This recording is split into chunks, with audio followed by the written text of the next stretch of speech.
আমরা একটা জিনিস দেখি, হি ওয়াক্স স্লোলি, এখানে স্লোলি কি? Slowly adverb. আবার হি ইজ ফ্রেন্ডলি, এখানে ফ্রেন্ডলি অ্যাডজেক্টিভ। অথচ স্লোর সঙ্গেও এলওয়াই যুক্ত আছে, ফ্রেন্ডের সঙ্গেও এলওয়াই যুক্ত আছে, তাহলে এটা অ্যাডভার্ব হলো আর এটা কেন অ্যাডজেক্টিভ হলো? তারপর শি ইজ লাভলি, এখানে লাভলি অ্যাডজেক্টিভ, কিন্তু স্লোলি কেন অ্যাডভার্ব হলো? এখানে এই স্লোলি কথা বলছে হচ্ছে কি সম্পর্কে? ভার্ব সম্পর্কে। আর ভার্ব সম্পর্কে যেটা কথা বলে সেটা কি হয়? অ্যাডভার্ব। ফ্রেন্ডলি কথা বলছে কার সম্পর্কে?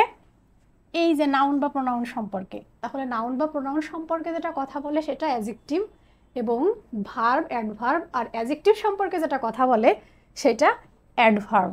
তাহলে এখানে লাভলি কার সম্পর্কে কথা বলছে? কার কথা বলা হয়েছে? কে লাভলি? সে লাভলি। লাভলি এখানে এজন্য অ্যাডজেক্টিভ।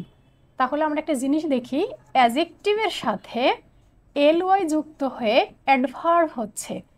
যেমন স্লো, স্লো অ্যাডজেক্টিভ, এর সাথে এলওয়াই যুক্ত হয়ে অ্যাডভার্ব কি হয়েছে? স্লোলি। আবার নাউনের সাথে নাউন প্লাস এলওয়াই, সেটা কি হয়ে গেল? অ্যাডজেক্টিভ। যেমন ফ্রেন্ড, ফ্রেন্ড নাউন, ফ্রেন্ডের সঙ্গে এলওয়াই যুক্ত হয়ে ফ্রেন্ডলি একটা অ্যাডজেক্টিভ হয়ে গেছে। এই জিনিসটা তাহলে খেয়াল রাখতে হবে যে এলওয়াই যুক্ত থাকলেই সেটা অ্যাডভার্ব হবে না।